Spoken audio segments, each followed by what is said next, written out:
El Oro y el Moro. El magazine matutino De la séptima. Ponele. Ponele. Ponele.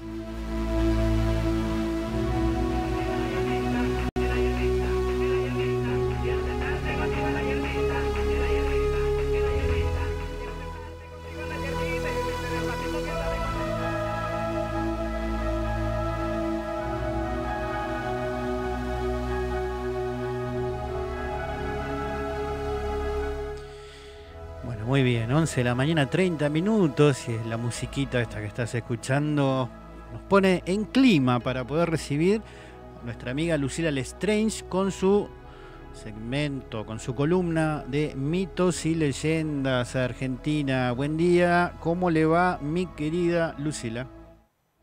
Buen día, muy bien por acá, todo por suerte muy bien. ¿Vos cómo estás?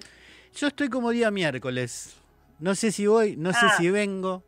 Esto de estar solo es raro aquí en la radio, pero bueno, haciendo patria, digamos. Claro, está muy bien. Se la extraña, solo, pensé que no solo le iba a en el extrañar. estudio. Pensé que no le iba a No, ¿cómo no extrañar, la vas a extrañar? pero la extraño a la jefa. Sí, claro. Sobre todo porque cuando está ella tenemos audiencia. Ah, mirá. Bueno, pero lo bueno de transmitir en vivo y que después queda grabado por YouTube, la gente lo puede volver a escuchar, los que no se pudieron conectar, así que va a quedar ahí. En algún momento alguien lo va a escuchar, no se preocupe. Sí, claro. Igual, viste que uno seguía a veces por el streaming en vivo, pero no. Claro. Hay mucho más amigos y amigas que nos escuchan por la www.laseptimaradio.com.ar. Así que bueno, nada, a ellos nos debemos también. Claro, por supuesto que sí. Bueno, y para todos los que estén conectados y los que a futuro nos escuchen, les vamos a compartir una historia. Ajá. Que tiene que ver un poco con nuestra historia argentina, pero una tragedia que sucedió en particular. Quizás es el origen del mito, sí, quizás es el origen del mito, quizás no, eso lo vamos a ir desasnando en la charla, pero para ubicarnos puntualmente, ¿no? En este lugar geográfico, vamos a pensar que lo que era la primitiva Buenos Aires, muchos la situaban en lo que era Parque Lezama, la zona más alta, pero también fueron justamente las cercanías del puente Teniente General Uriburu, lo que se conoce como ex Puente Alsina. Ah, mira. Y en los primeros tiempos se llamó Paso de Burgos, por Bartolomé Burgos, justamente uno de los primeros propietarios de la zona, y ese paso poseía un fondo lo suficientemente duro, ¿no? Tenía dureza al suelo para que se pudiera cruzar la hacienda. Y para el año 1859 se hace una versión de madera, en 1910 se reemplaza por una de hierro, y finalmente la construcción del puente que tenemos hoy, que une ahí la capital federal con lo que es Avellaneda, se construye ese bruto puente en el año 1938.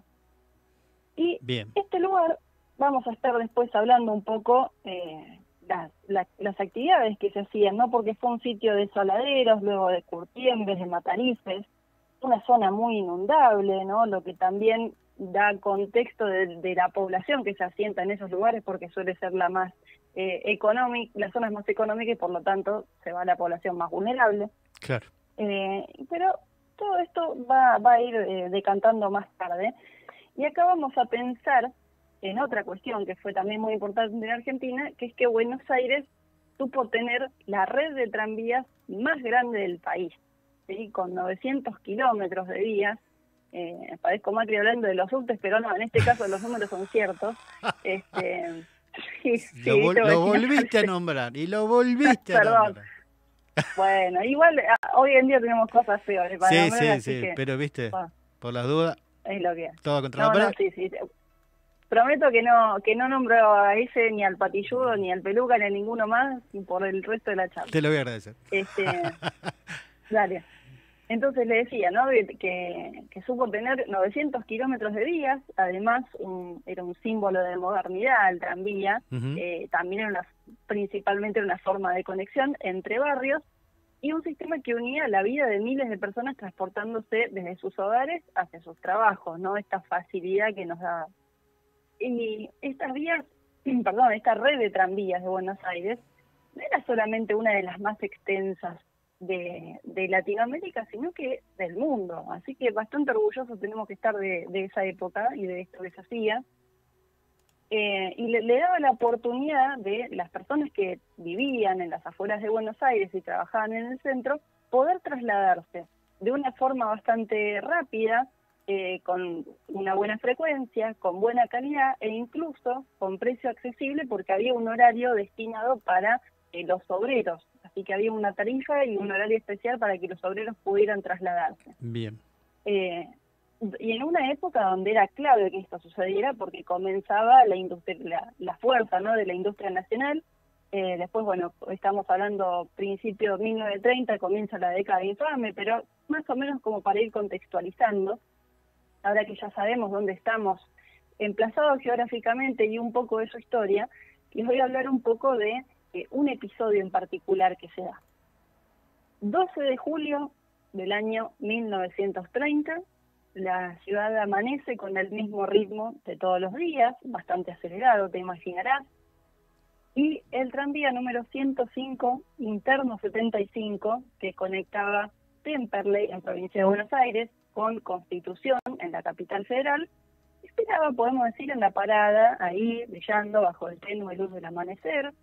Hacía mucho frío, había mucha neblina, especialmente ahí cerca del río. Y bueno, se subían los pasajeros, trabajadores, madres, algunos estudiantes, todos con ese típico andar de la mañana en Buenos Aires. Acá no es tan así, acá la gente como que se saluda más y va todo a otro ritmo, más tranquila, más buena onda. Allá es como que es un coso de una marea de zombies, donde nadie mira a nadie, está cada cual en la suya, ni que hablar en esta época de celulares. Claro. Pero en aquel momento también, ¿no? Cada uno, especialmente 6 de la mañana, imagínate, nadie se va a poner a redes sociales, así que estaban todos muy en su ritmo, en la suya. También, además del frío, porque les dije 12 de julio, imagínense que 12 de julio de 1930 fue el día anterior al primer mundial futbolístico que se iba a dar en el mundo. Claro. Así que probablemente la gente que estuviera hablando, aquellos que compartían, ¿no?, el viaje al laburo todos los días, estuvieran especulando con esto, ¿no? Cuestiones de política, cuestiones incluso de qué había pasado al fin de semana. Bueno, estaba cada cual en la suya. Y lo cierto es que la visibilidad en particular de esa mañana era casi nula, ¿sí? Lo que hizo que el conductor del tranvía no advirtiera que parte central de la estructura del puente, verán en la foto, es un puente levadizo, había sido levantada, ¿sí? Parte de esa estructura había sido levantada hace un ratito para permitir el paso de una lancha. Así que el chofer venía manejando el tranvía, aparece la luz, pero él no la llega a ver justamente por la cantidad de neblina, tampoco ve la estructura levantada, estaba amaneciendo, así que él no llega a frenar y lamentablemente en cuestión de segundos toda esta máquina se va al río directamente con todos los pasajeros. Sí, fue una tragedia impresionante. Lamentablemente, bueno, enseguida, al ratito, se encuentran 44 cadáveres. Horas después, los forenses indican que había 56 fallecidos, entre ellos 5 mujeres y un niño trabajador. Bueno, obviamente estaban los buzos rescatistas, no era un auge todavía de los medios masivos de comunicación como tenemos ahora, así que algunas imágenes que hay son las que te compartí ayer para hacerlo de la columna, donde se ven, ¿no?, las imágenes ahí en blanco y negro de los rescates y todo. Estamos viendo en este momento, es bastante, sí, es bastante fuerte. Y uno quizás es un paralelismo, ¿no?, con esta tragedia que hubo, puede entender muchas cosas, como por ejemplo que un accidente tan grave que se da, casi que es un problema histórico en la justicia argentina, porque no hubo ninguna consecuencia después de esto, ¿sí? No hubo culpas, porque decían que el tipo del tranvía no tuvo la culpa porque la máquina no estaba en correcto funcionamiento, ya que las pericias habían dado que los frenos no andaban adecuadamente, que el acelerador estaba trabado. otros le echaban la culpa al que elevó el puente, que eso no estaba permitido, y así como que se repartieron la culpa entre todos hasta que no la tuvo ninguno, y esto quedó en la nada misma. Así que la cuestión de la justicia argentina parece que también va acompañándose a lo largo de la historia. Casi 100 años después, sigue igual. ¿Viste? Más de 90 años y estamos en la misma, sí. Y yo te diría que peor, pero sí. es un paréntesis. Sí, claro. Y acá es donde arranca, quizás donde arranca, ahora vamos a ver, esta historia que se va a empezar a contar especialmente en la zona de Avellaneda, para aquellas personas que van a trabajar o a estudiar o que tienen su rutina, que cruzan este puente diariamente o que andan por sus orillas. Dicen que escuchan gritos, que escuchan voces, gente que ve sombras, ¿sí? Que ve gente ahí caminando, y hay gente que directamente ve como si fuese gente vestida con ropa antigua que llama la atención. Otros que conocen la historia, cada vez que pasan por ahí no ven ni escuchan nada, pero enseguida se les erizan todos los pelitos del cuerpo. Y bueno, aquellos que son más creyentes de la mediumnidad y de todas esas cuestiones energéticas, dicen, ¿no?, que al haber sucedido semejante tragedia y con tanta cantidad de muertes de una forma muy abrupta, donde quizás la persona no tuvo ni tiempo de percatarse de lo sucedido, como que todo eso queda ahí en algún momento, ¿no? Y hoy en día de alguna forma llama la atención, se conecta. Sea así o no sea así, depende de lo que cada uno crea, lo cierto es que como leyenda sobrevive, ¿no? Y se sigue contando y se sigue hablando de esto. Claro. Y por su gestión o no, hay gente que dice que escucha gritos de auxilios, que ve gente caminando por ahí y demás. Pero yo te decía que puede ser, es otro origen de esto, que tiene que ver más con cuestiones históricas y un poco con mitología importada, podemos decir, porque se va a dar un episodio que ocurre en el año 1880, fíjate que es bastante antes de este suceso, cuando hubo un serio enfrentamiento cerca del puente entre las fuerzas nacionales que apoyaban a Julio Argentino Roca y las revolucionarias a favor de Carlos Tejedor. Lo que cuenta el mito es que la noche del 21 de junio, sobre los cadáveres, se vio rondar una figura extraña que no tocaba el piso. Algunos atribuyeron esa aparición extraña que no tocaba el piso a un biwa, ¿sí?, que es un ave muy grande, sí. Aunque la mayoría mencionó que no, que tenía forma humana, que era como una especie de entidad humanoide que estaba flotando arriba de los cadáveres de este enfrentamiento militar. Entonces, si fue antes, ¿no?, que no eran los fantasmas del tranvía que iban a tener el accidente 50 años después. Así que pensando en los orígenes de esos raros eventos, encuentro en uno de los libros que bueno, se escribió mucho, ¿no?, acerca de la fallida primera expedición del adelantado, podemos decir, Pedro de Mendoza en 1536, y como se sabe, los españoles intentaron establecer un puerto con dos pequeños fuertes en una zona en apariencia como reparada, podemos decir, con recursos de agua potable. Bueno, al principio los pobladores naturales del lugar, que eran los querandíes, fueron, vamos a decir que seducidos entre enormes comillas con obsequios, bueno, por los conquistadores, pero enseguida se dieron cuenta de cómo venía la cuestión y empezaron los enfrentamientos. Y acá dicen, ¿no?, las leyendas en este caso, porque no hay algo escrito, las leyendas dicen que los querandíes como que notaron algo más oscuro, además de la conquista, ¿no?, que es bastante ya de por sí. Y lo cierto es que este hombre, Pedro de Mendoza, con este título de adelantado, parece ser que lo habilitaba a conquistar tierras en su beneficio, en el beneficio de España, pero también invertía en sus propios recursos. Y Pedro de Mendoza parte hacia lo que sería el Nuevo Mundo, o sea, acá, nuevo para ellos, 1535, 24 de agosto de España, ¿no?, con aproximadamente 1.500 hombres, más de 11 naves, y en esa expedición iban, además de varios nobles, militares y 8 sacerdotes. Tiro este dato porque va a ser importante después.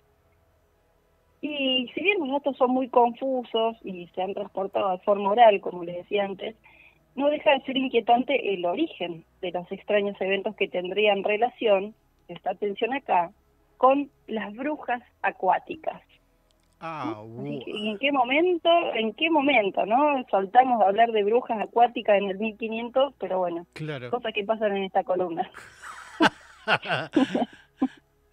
Bueno, así se conocían, ¿no? Con ese nombre, las brujas acuáticas serían como una especie de aquelarre identificado en la antigua España y manifestaban, podemos decir, una incontrolable fascinación por el agua. La historia dice que estas brujas que también decidieron embarcarse para América, y si bien poseían la capacidad, podemos decir, de pasar desapercibidas, algo pasó, no sabemos qué, y fueron descubiertas. Y se produjo una primera batalla, un primer enfrentamiento, por más que esto suene un tanto bizarro, es lo que cuenta la leyenda. Sí. Se produjo una batalla entre las brujas y las fuerzas de don Pedro Mendoza en un lugar concreto, frente a las costas de Brasil.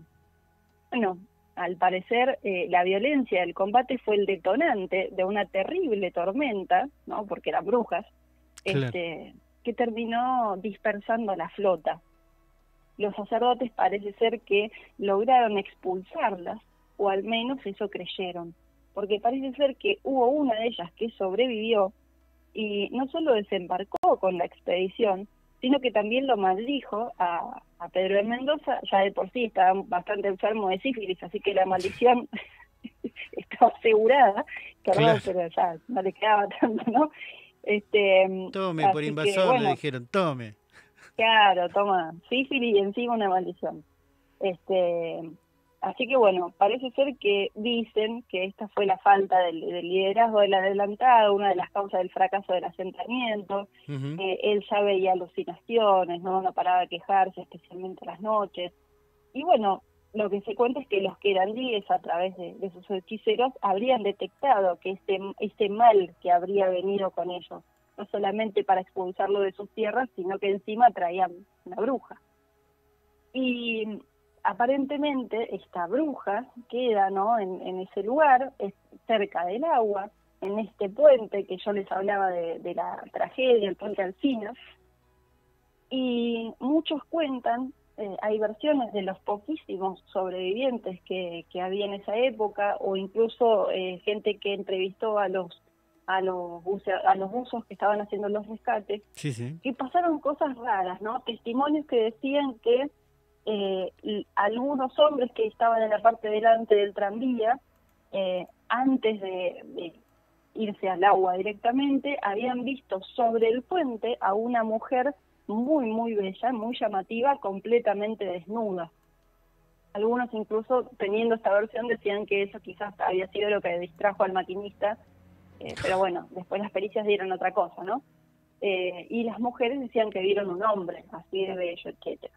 Entonces, buscando un poco más de testimonios y sobre esta versión de la leyenda, lo que se cuenta es que esta bruja que hubiese venido en el 1500 no es que sea inmortal, sino que se va alimentando de las muertes. Así que no se sabe si es que ella generó este accidente para poder alimentarse de unos cuantos años de vida más, o que ella sabía que iba a pasar esto, porque ante todo bruja, entonces se puso en ese lugar justamente para absorber esos años de vida. Sea como sea, la leyenda, esta cuestión histórica del tranvía es completamente cierta, es un hecho verídico, lo pueden buscar, hay documentales incluso, las fotos son ciertas, sí. Y después está toda esta cuestión de leyenda que se va incrementando, ¿no?, con el contar de la historia. Impresionante, sobre todo cómo estas leyendas y estos mitos que se generan alrededor de este tipo de desgracias salvan a los verdaderos responsables, ¿no?, de lo que fue el accidente. Sí. Como siempre. Sí, claro. Impresionante. Sí, totalmente. Impresionante. Bueno. Siguen sucediendo cosas. ¿La conocías la historia del accidente? No, ¿Te acordabas? No, la verdad que no. Muy interesante. Y supongo que debe estar plagado de leyendas y de mitos ahí alrededor de todo lo que es el riachuelo, de todas las cosas que pasan ahí, que pasaron, debe estar lleno. Sobre todo, miraba con detalle una de las fotos y por la ubicación que vos dabas, ¿no? Qué peladero que era en esos años, ¿no? Claro. Sí, totalmente. Yo me lo imagino. Parece el puente carretero de acá. Sí. Bueno, quizás si nos remitimos un poco a los cuadros de Quinquela Martín, claro, ¿no? Se ve esa cuestión ahí bueno, acá no estamos en un puerto, pero sí la cuestión de los obreros y toda la maquinaria y cómo era un poco esa imagen así tan industrializada, muy interesante para pensarlo así.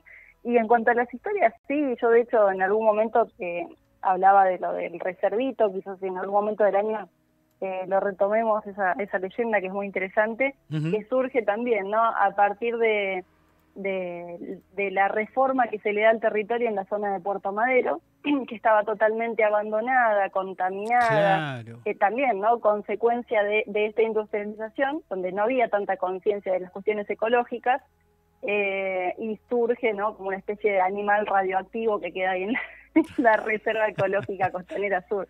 Así que sí, la verdad que se va dando la historia y en paralelo se van agregando estos condimentos que son muy interesantes, muy lindos.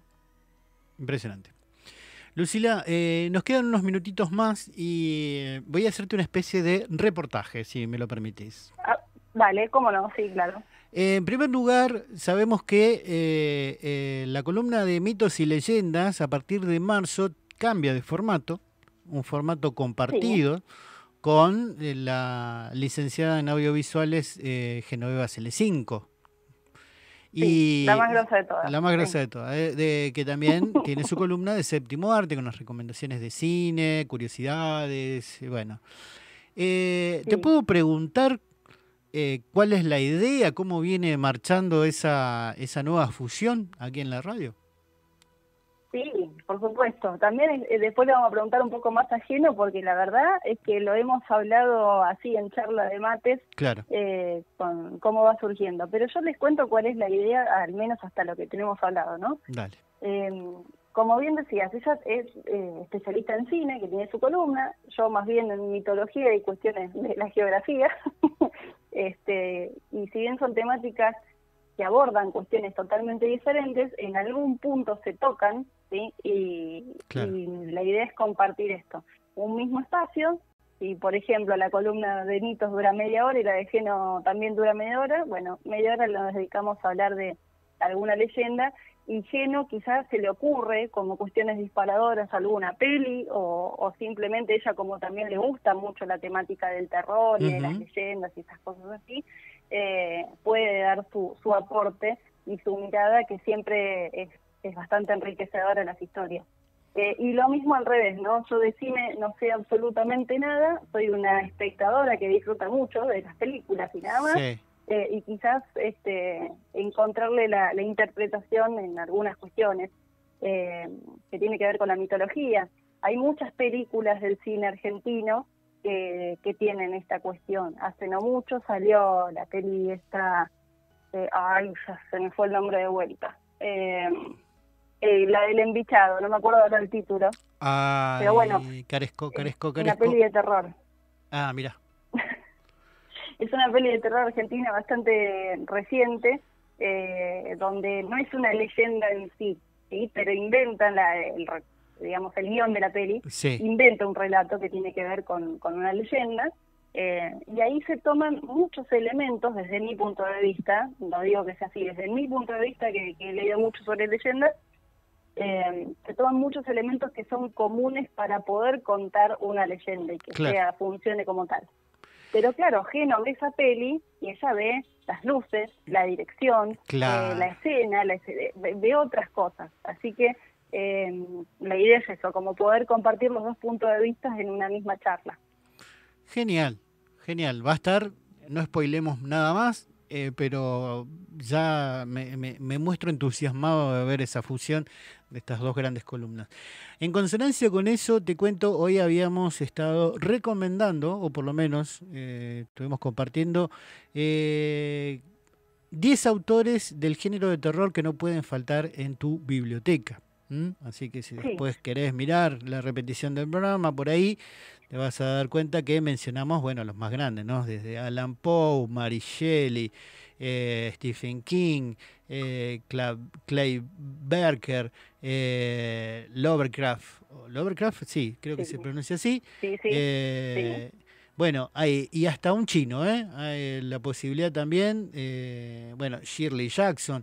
Y a ver si lo encuentro, Ramsey Campbell, Junji Ito, es también una de las recomendaciones si te gusta el género de terror, obviamente tener esos libros, o por lo menos autores de esos autores, tu segmento ahí en tu biblioteca de género de terror. Sí, hay de eso y vamos a seguir sumando. De hecho, te sumo uno más ahí para los oyentes como recomendación, que es un clásico bastante antiguo, que es M.R. James. Es un escritor que en su momento arranca uno de sus libros con la primer, ¿cómo puedo decirlo? Como el primer escrito que hay sobre una historia de fantasmas. Es una persona que le manda una carta, creo que es fines del siglo XV, una cosa así. Una persona que le escribe una carta a otra diciéndole que en su casa pasaban cosas raras, y es una carta donde describe todas, casi que una película de terror, ¿no? Típica de que vuelan cosas en la casa, se apagan las... Bueno, cosas. No, iba a decir casi me piso y digo que se apaguen y prendan las luces, pero en esa época lo dudo. Bueno, nada, es eso, como el primer registro que queda, y eso es algo verídico, pero después se le arma todas las historias que son muy interesantes para leer, está muy bueno. Genial. Bueno, ya estoy esperando que pase rápido febrero para que arranque esta columna los miércoles, ¿no? Sí, creo que por ahora sí, bien. Pero sí. Bien. No hemos hablado todavía, pero creo que sí. Sí, porque ya está reservada en la franja horaria. Si no sabías, te lo digo yo, listo. No hay vuelta atrás. Listo. Bueno, y otra de las cosas que te quería preguntar es que vuelve Territorio Inexplorado a la señal de la séptima.